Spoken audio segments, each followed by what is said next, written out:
that there is nothing new, that everything is repetition. Everything is a cycle. That was what Solomon was trying to prove. There was a time when we were very young and people used to wear trousers that is very wide. When I grew up, I used to see pictures of my parents wearing it. So I used to make jest of them. Hey, see, trouser. We used to make jest of them.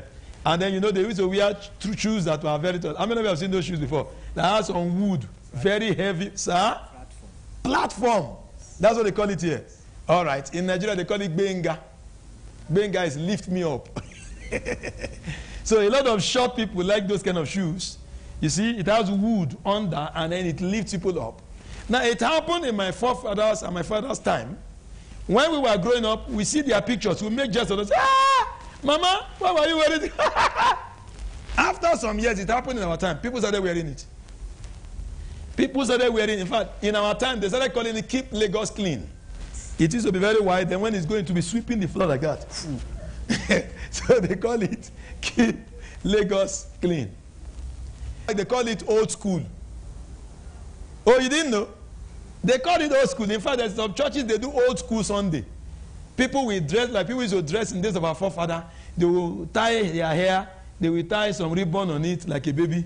And they will carry feeding bottle. They will bring some big glasses like that. They be like old men and old women. So the ladies will wear some clothes that are not too long. They will wear T-shirts and native combination. And then you are trying to bring back old things. Now, Solomon was saying that is what happens on earth. There is nothing that is new. For example, this compound had been before all of us were born. We only came to rent it after some time. Have you understood now? See, everything you see on earth had been before you came. The Bible is trying to make us understand that everything is working in a cycle. Now, I want to give you an aspect of this message before I go.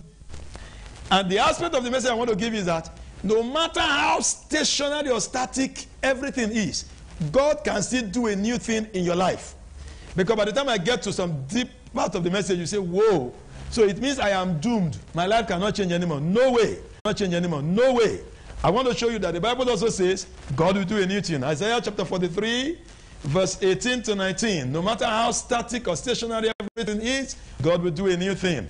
The Bible says, remember, the former things. That means don't remember the things that used to rotate. So neither consider the things of old school, and so on and so forth. Behold, I will do a new thing. Now it shall spring forth. Shall ye not know it? I will even make a way in the wilderness, because the wilderness have always been, but I'll make a way there, and rivers in the desert. Revelation chapter 21, verse 5 to 6 says, and he that sat upon the throne said, behold, I make all things new. And he said unto me, write, for these words are true and faithful. And he said unto me, it is done. I'm Alpha and Omega, the beginning and the end. I will give unto him that is athirst of the fountains of the water of life freely. So when the Alpha and Omega visits, he makes all things new. May God do a new thing in your life in Jesus' name. Now I want to dig deep into the message, types of seasons and cycles. And I'll also show you their characteristics. Number one, seasons. Universal cycles or universal. Verse 19, verse 23, and verse 31. Let us start. Genesis 1 verse 5 says, and God called the light day, and the darkness he called night, and the evening and the morning were the first day. Verse 8, and God called the firmament heaven, and the evening and the morning were the second day. Verse 13, and the evening and the morning were the third day. Verse 19, the evening and the morning were the fourth day. Verse 23, the evening and the morning were the fifth day. Verse 31, God saw everything that he had made, and behold, it was very good. And the evening and the morning were the sixth day. If you read chapter 2, you find the seventh day there. Now, what is the characteristics of this universal cycle? Universal cycle. Number one, day. Number two, night. Universally, there is day and there is night. Is there any place on earth where there is no day or night? No, tell me. No, some of you may have been more advanced than me and you've traveled very far and wide. Is there any place on earth where there is no day or night? Is there any place on earth? Now let's go to the continents. These are the continents. Okay, you can have your seat there since this is not working, but be looking at it so you can be remembering that you must make sure it works. By the time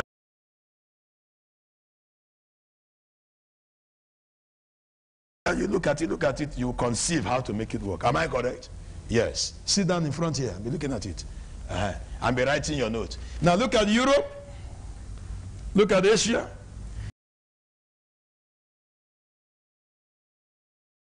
Those are the 6 continents live there.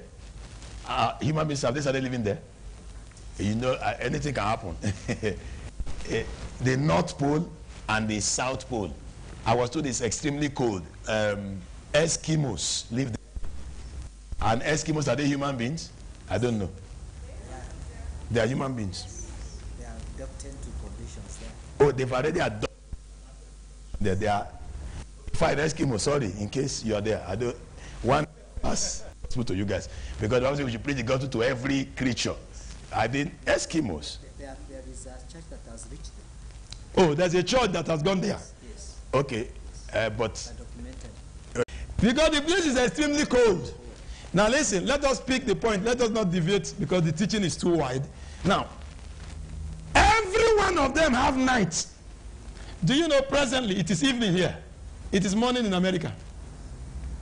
When I travel to America, I remember I'll talk to my wife in the morning and pray for her to come to church. And then we'll go and sleep. I'm telling you, in Oklahoma, when you guys are going home to go and sleep. Are you understanding me? Now, but one of the things God did is that God gave 12 hours night and 12 hours daylight compulsorily to every place on earth. 12 hours, 12 hours. So there is night and day. The evening and the morning, the first day. The evening and the morning, second day. Until the 7th day. It will start another cycle again. Evening and the morning, first day. Evening and the morning, second day. Until the 7th day. It starts another cycle. So it keeps cycle.